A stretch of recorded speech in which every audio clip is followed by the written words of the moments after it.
नमस्कार, जय जोहार। साथियों, जागो पंच में आप सभी का हार्दिक स्वागत, अभिनंदन। साथियों, आप सभी को पता होगा हमारे समाज में पौराणिक कथाओं की भरमार है और हमारे इन पौराणिक कथाओं में जिन्हें देवी देवता, सृष्टि निर्माता, ब्रह्मांड निर्माता कहा गया है, उनकी इज्जत को भी तार तार करने में किसी ने कोई चूक नहीं की। और इसी जो चूक नहीं की है, इसी चूक के बारे में आज मैं चर्चा करूंगा। सबसे पहले मैं चर्चा करूंगा हमारे समाज में जिन्होंने ब्रह्मांड यानी जिन्होंने मनुष्यों की रचना की, यानी जिनके मुख से ब्राह्मण पैदा हुआ, जिनकी भुजाओं से क्षत्रिय पैदा हुआ, जिनके उदर से वैश्य पैदा हुआ और जिनके पैरों से शूद्र पैदा हुआ, उस व्यक्ति की कैसे धो धो की इज्जत उतारी है, इन्हीं के पौराणिक ग्रंथों में शायद सुनेंगे तो शायद आपके कान के कीड़े भी उसे सुन के मर जाएंगे। लेकिन इन्हें शर्म नहीं, इन्हें लज्जा नहीं कि हमने अपने आराध्य को, सृष्टि निर्माता को इतना बुरा भला कैसे लिख दिया, कैसे कह दिया।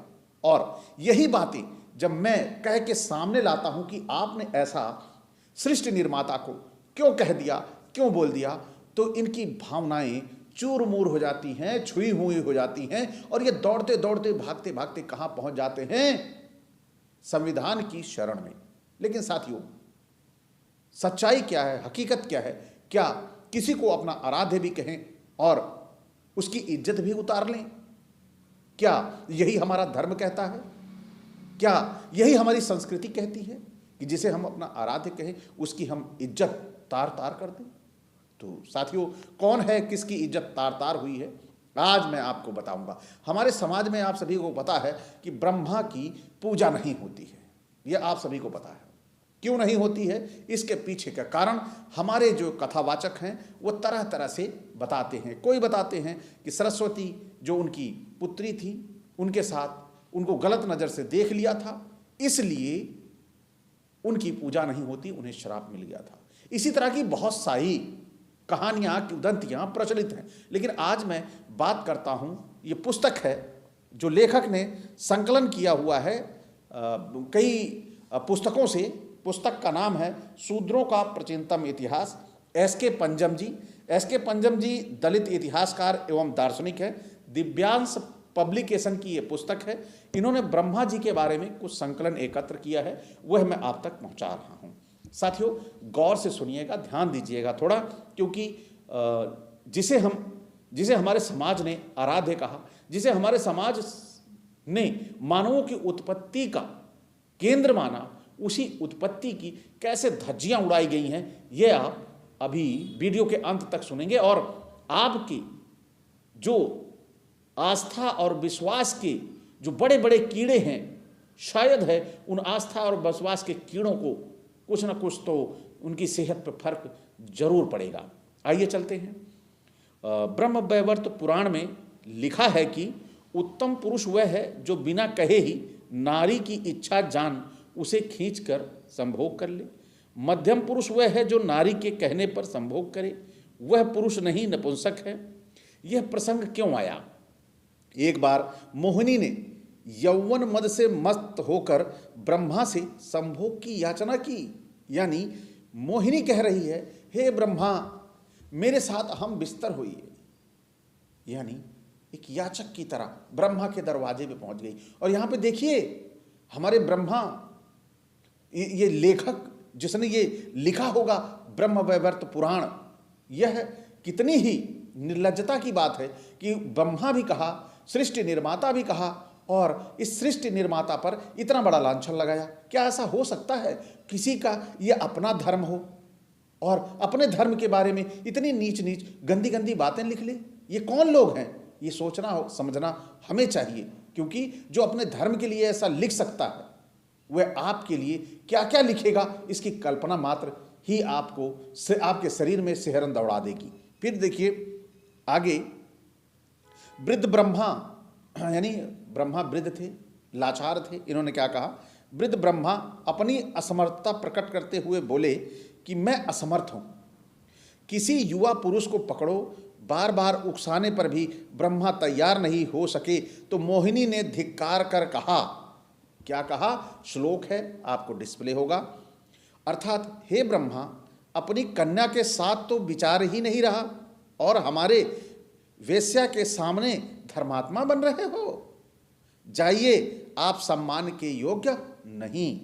अर्थात जब वेश्या ने स्वयं मुंह खोलकर संभोग की याचना की, तब ब्रह्मा ने उसकी इच्छा पूरी नहीं की।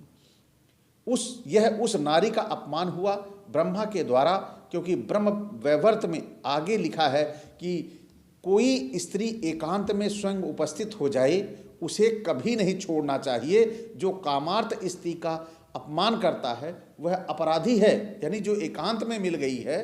अभी आपने देखा होगा, राजस्थान का एक वीडियो वायरल है, स्कूल का प्रबंधक और वहाँ की वो जो टीचर है या जो भी होगी, लेकिन उसके साथ अंतरंग संबंधों को सोशल मीडिया पर वायरल कर दिया गया। लेकिन इनके धर्म के अनुसार, इनकी पौराणिक पुस्तकों के अनुसार वह तो बड़ा नेक काम कर रहा था, और उस नेक काम को जिसने उजागर किया दोषी वो है। क्योंकि यहां पर क्या कहा गया है, कोई स्त्री एकांत में स्वयं उपस्थित हो जाए उसे कभी नहीं छोड़ना चाहिए। जो कामार्थ स्त्री का अपमान करता है वह अपराधी होता है। तो साथियों, क्या ये हमारे समाज का अंग है? क्या हमारे समाज के लोग जो इस पुस्तक का समर्थन करते हैं, जो ब्रह्मा को अपना परमपिता मानते हैं, उस परमपिता के बारे में ऐसी बातें जो वहां पे लिख दी गई हैं उसे बर्दाश्त कर लेते हैं? कैसे बर्दाश्त कर लेते हैं? कौन है ये लोग जो ऐसी चीजें बर्दाश्त करते हैं? लेकिन यहां पर जब बताया, एक नारी जो ब्रह्म वैवर्त पुराण है वो उनका अपना पुराण है, क्या उनकी बहन बेटी के साथ अकेले में कोई ऐसा कुछ कर दे तो क्या वो FIR कराने नहीं दौड़ते हैं, FIR कराने नहीं जाते हैं? अगर इस पुस्तक में लिखी बात ब्रह्म वैवर्त पुराण सही है तो उन्हें FIR कराने नहीं जाना चाहिए, क्योंकि यह उनके ग्रंथों और उनके धर्म की बात है। तो साथियों, आगे चलते हैं। वेश्याएं कामी पुरुष को बहुत पसंद करती हैं। ब्रह्मा सबसे कामी पुरुष थे, बल्कि ब्रह्मा, विष्णु और शंकर धरती के सबसे कामी पुरुष थे। इनका कार्य ही था संभोग संभोग संभोग, जो मिल जाए, जहां मिल जाए वही संभोग। इसलिए वेश्याएं इन तीनों को जहां देख लेती बस कहती चलो। इसे मना करने पर बेटी के साथ किए संभोग का लांछन दे दे धिक्कारने लगती थी। देखिए कहाँ, ये अब श्लोक आपको डिस्प्ले हो रहा है। एक बार ब्रह्मा महादेव के साथ होम कर रहे थे। उसी समय पार्वती खूब बन संवर कर आई। ब्रह्मा देखकर मोहित हो गए और इतने कि वह बैठे ही बैठे अस्खलित भी हो गए। यानी जो श्लोक आपको दिखाई दे रहा है, अस्माकम दूर तो दूर मगच्छ कामार्थ मानसा, यानी उनको देखकर वह बिल्कुल धराशायी। बताइए, अब देखिए, ब्रह्मा ने लज्जित होकर वहीं निःसृत धातु को चुटकी से मसल दिया। उसी से बाल्य खिल्य मुनियों का जन्म हुआ। यानी जो धातु थी उस धातु को वहां पर उन्होंने मसल दिया, उससे 2 बाल खिल्य मुनि पैदा हो गए। देखिए, ये तो चलिए सृष्टि निर्माता थे, और आज कोई इस तरह हो जाए तो वो तो बेचारा कुछ मसल वसल पाएगा नहीं और कुछ होगा नहीं। तो क्या ये बड़ी ही अजीब चीजें बताते हैं। जिन्होंने भी ये लिखा है उन्होंने ब्रह्मा का अपमान किया है। ऐसी पुस्तकों को हमारे समाज में चौराहे पे रखकर होलिका के समय स्वाहा कर देना चाहिए। लेकिन हमारा समाज इन्हें अपने आस्था का केंद्र बिंदु मानता है, भले ही उसमें बहन बेटियों के लिए या हमारे समाज की नारी के लिए कितने ही बुरे शब्दों का समावेश क्यों न किया गया हो। फिर आगे देखिए, वाह क्या कहने, यानी जब बच्चों का जन्म हो गया उसके बाद क्या करें, वाह क्या कहने, अत्यधिक कामी पुरुष को यह शीघ्र पतन का रोग लग ही जाता है। यह नपुंसकता का लक्षण है।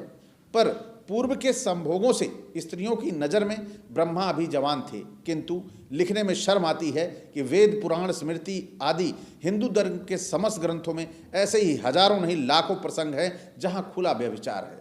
यह आपसे छिपा नहीं होगा। शंकर जी, हमारे विष्णु और शंकर जी है, वो साथ साथ खड़े होते हैं तो शंकर जी कहते हैं कि विष्णु जी, आप एक बार जरा मोहिनी बनके हमारे सामने आ जाइए, हमें भी तो दिखा दीजिए। कि आखिर मोहिनी है कैसे। विष्णु मना करते हैं, लेकिन शंकर जी जिद पे अड़े होते हैं। तो विष्णु जी पेड़ के ओट में जाते हैं और वहाँ मोहिनी बन के शंकर जी की तरफ देखते हैं। और यहाँ शंकर जी, फिर आपने इसके बारे में एक फिल्म भी बनाई गई है, हिंदी फीचर फिल्म है, उसमें भी दिखाया गया है पूरी तरह कि मोहिनी आगे आगे भागती जा रही है, शंकर जी खदेड़ते जा रहे हैं, और शंकर जी खदेड़ते जा रहे हैं तो उनका वीर बेचारे का रास्ते में स्खलित होता गिरता चला जा रहा है। क्या ये अच्छी बात है? क्या ये शोभा देता है? ऐसी चीजें अपने ईश्वर के लिए लिख देना, क्या ये शोभनीय कृत्य है कि अशोभनीय कृत्य है? लेकिन अगर मैं बोल दूंगा इसी बात को, फीचर फिल्म बनी, किसी को आपत्ति नहीं, पूरे देश ने बड़े गौर से देखा, बड़े ध्यान से देखा, लेकिन यही बातें जब जागो पंच पे आती हैं तो तकलीफ क्यों होती है? आखिर ये सवाल होना चाहिए ना कि हम उन्हें ईश्वर भी कह रहे हैं और उनको इतना गिरा हुआ भी दिखा रहे हैं, तो क्या चाहते हैं हम कि हमारे ईश्वर भी गिरे हैं, हम भी गिरे हैं? विश्व की नजरों में यही दिखाना चाहते हैं। यही बातें क्या ये अच्छी लगती हैं? आज हम पढ़े लिखे हैं, समझदार हैं, तो ऐसी गंदी चीजों को अपने ग्रंथों से हटा दें, वहां पर अच्छी अच्छी चीजों का समावेश कर दें। क्या ऐसा नहीं हो सकता?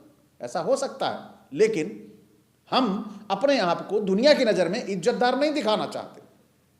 फिर आगे आइए, असल में जिस वेदकाल की शुचिता की आज दुहाई दी जाती है, यह सब गलत है। वेदकाल में कहीं भी स्त्री पूजनीय नहीं थी, बल्कि वेदकाल बर्बर काल था, इतिहास का सबसे घृणतम काल था। वेदकाल में स्त्री ब्राह्मण क्षत्रिय वैश्य सिर्फ भोग विकास की वस्तु थी। आर्य काल वैदिक काल की सभ्यता ही उनकी सभ्य संस्कृति थी, शायद आज भी है।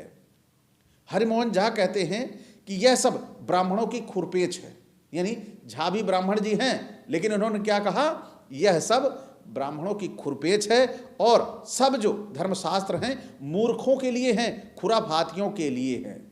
क्या आपको श्लोक डिस्प्ले हो रहा है और मैं आपको इसका हिंदी रूपांतर दे रहा हूं। जो मंद बुद्धि है उन्हीं के लिए सारे धर्मशास्त्र बनाए गए हैं। जो बुद्धिमान हैं वे स्वयं ही मार्ग बना लेते हैं। क्यों?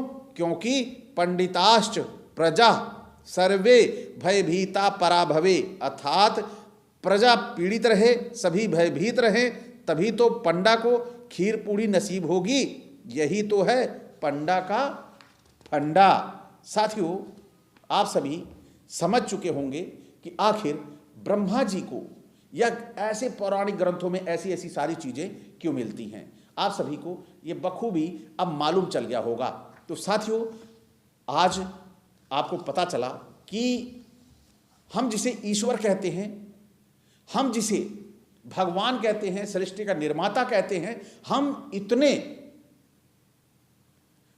मतलब ये मेरे पास शब्द नहीं आ रहा है कि मैं कितना नीचा इस शब्द कहूं कि हम ईश्वर के बारे में इतना गंदा सोच सकते हैं। हमसे गंदा आदमी पूरे विश्व में कहीं नहीं मिलेगा, यह यहाँ के पौराणिक ग्रंथ बताते हैं।